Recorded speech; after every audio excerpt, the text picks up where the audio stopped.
Oi, biologuinhos, tudo bem? Aqui é a Isa do blog Bertobio e no vídeo de hoje eu vim compartilhar um pouquinho com vocês como que foi o processo seletivo pro meu mestrado.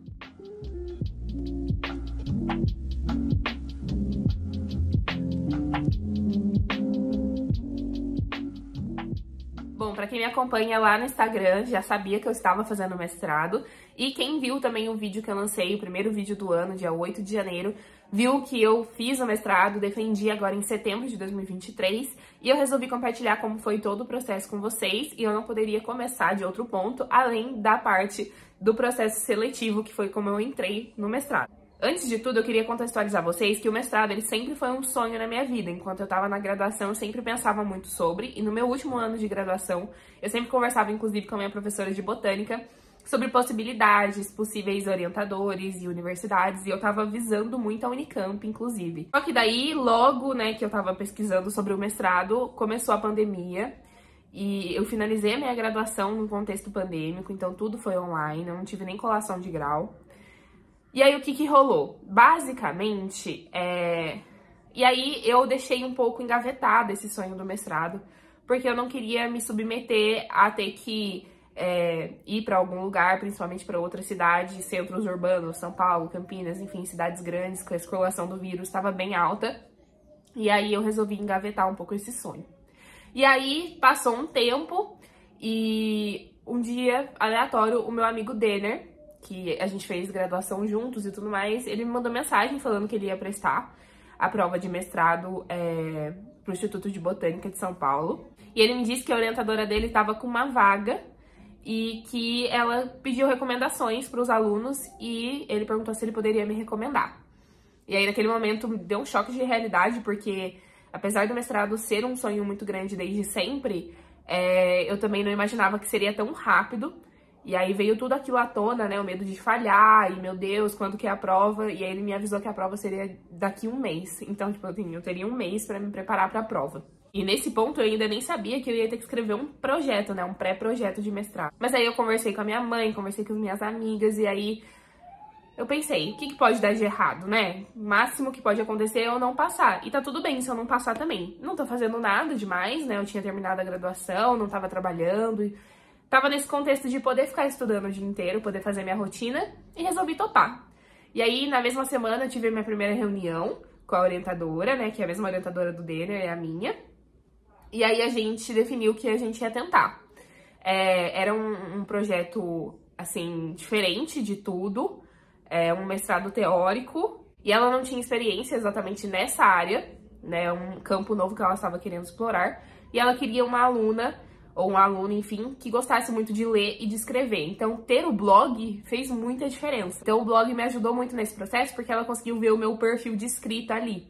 E aí, a partir do momento que a gente fez a primeira reunião, a gente basicamente definiu mais ou menos o que seria o projeto e já começou a parte da escrita do projeto, porque o projeto ele tinha que ser enviado antes mesmo de fazer a prova do mestrado. Então, a gente enviava o projeto no momento em que a gente efetivava a inscrição. E aí, depois de alguns dias que ocorria a prova. Então, o projeto era o ponto mais urgente. E eu tava muito preocupada com a prova, né? Com a prova escrita, porque eu não sabia como que ia ser, enfim.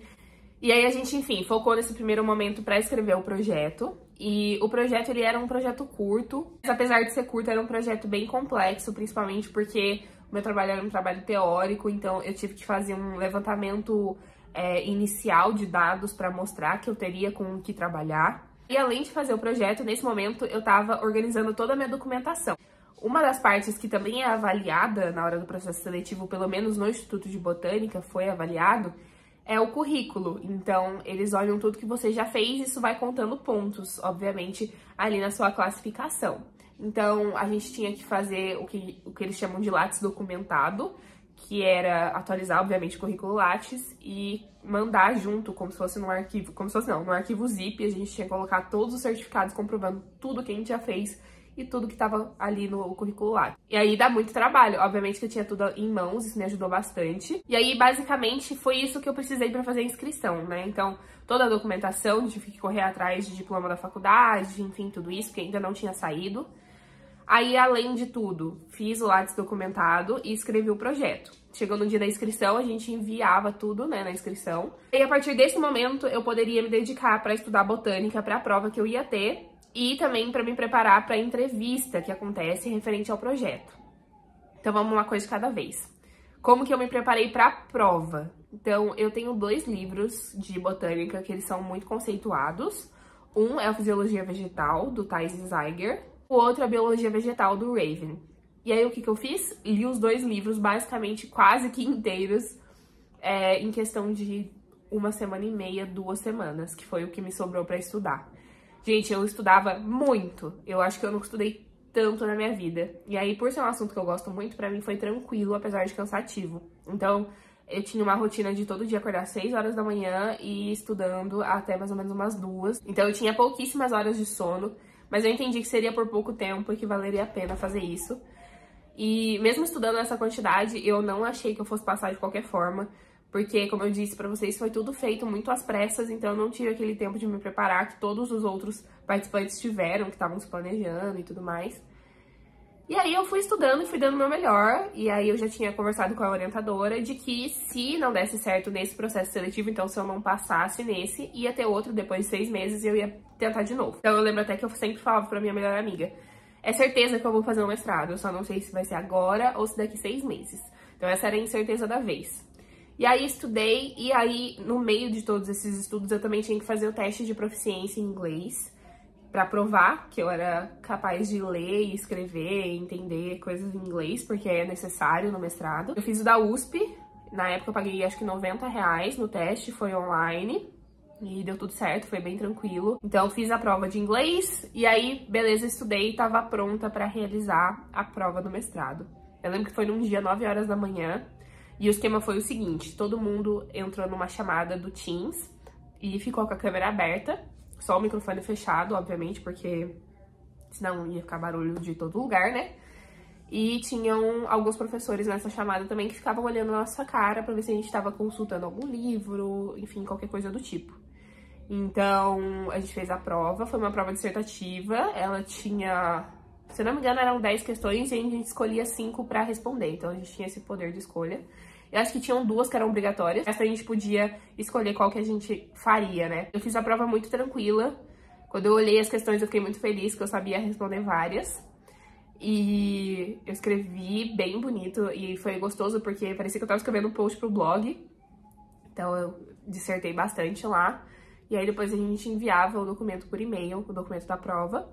E aí eles abriam o microfone e falavam, Isabela Bertoletti, ok, chegou, você pode sair da chamada. E aí eu saía da chamada. Depois disso eu fui me preparar pra entrevista.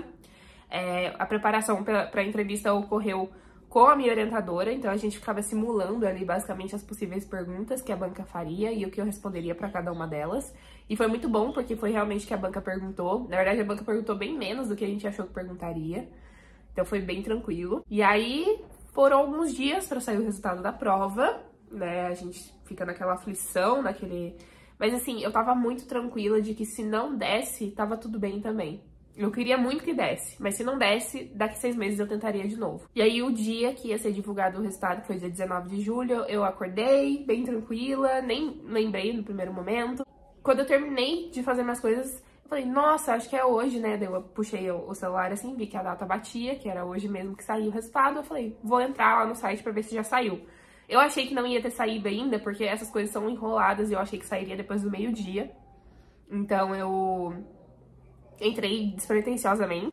Eu não lembro se nesse momento já tinham falado no grupo do WhatsApp, porque a gente tinha um grupo do WhatsApp sobre, né, com todos os integrantes, os professores. Eu não sei se eles já tinham avisado que tinha saído no site, mas eu acho que não. Mas tem chances de já terem avisado, só que eu sou super desapegada com o WhatsApp, então eu não olho. Então eu fui direto no site, e aí eu abri a lista. E quando eu abri a lista, o meu olho direcionou direto para a parte de baixo, porque eu achei que eu estaria entre os últimos colocados ali, justamente porque eu tive esse pouco tempo de preparo e o meu projeto era um projeto muito diferente da proposta dos projetos que geralmente aconteciam no Instituto de Botânica. Então eu olhei na parte de baixo e eu não vi meu nome. E a minha primeira reação foi pensar que eu tinha sido desclassificada em alguma das etapas, ou na entrevista, ou na prova. Mas eu falei, mano, não é possível que eu tenha ido tão mal assim. E aí, quando eu subi o olho, eu simplesmente estava como primeira colocada. Sim, gente, eu não sei como eu fiz isso. Eu passei em primeiro lugar do mestrado no Instituto de Botânica, estudando um tempo extremamente curto, mas obviamente tive uma dedicação muito intensa. Enfim, foi uma surpresa muito grande passar em primeiro lugar, eu fiquei muito feliz, chorei, pulei. Nossa, gente, juro, eu nem acreditei. E foi aí que eu comecei o mestrado. Eu comecei em agosto de 2021 e finalizei em setembro de 2023. Eu defendi ele no dia 21 de setembro de 2023. Eu vou trazer um vídeo para cada etapa do mestrado, eu vou falar sobre a minha experiência geral, eu vou falar sobre a qualificação, sobre a defesa, enfim, todas as etapas. Mas por hoje a gente vai ficando por aqui, eu só queria compartilhar com vocês como que foi o processo seletivo, porque eu tinha muita dúvida e na época que eu prestei eu não achei ninguém falando sobre. Lembrando que o meu mestrado é em botânica, né, em biodiversidade vegetal e meio ambiente, então não vai ser igual para todos os lugares, cada instituição segue um modelo de processo avaliativo para você entrar no mestrado. Mas comigo aconteceu assim, então eu acho importante você que tá querendo prestar o mestrado ver o máximo de conteúdo possível sobre isso, não só meu, mas de todo mundo que tiver disponível, porque cada lugar é de um jeito. Então é isso, gente, por hoje eu vou ficando por aqui, a gente se vê daqui 2 semanas e é isso, um beijo e até o próximo vídeo.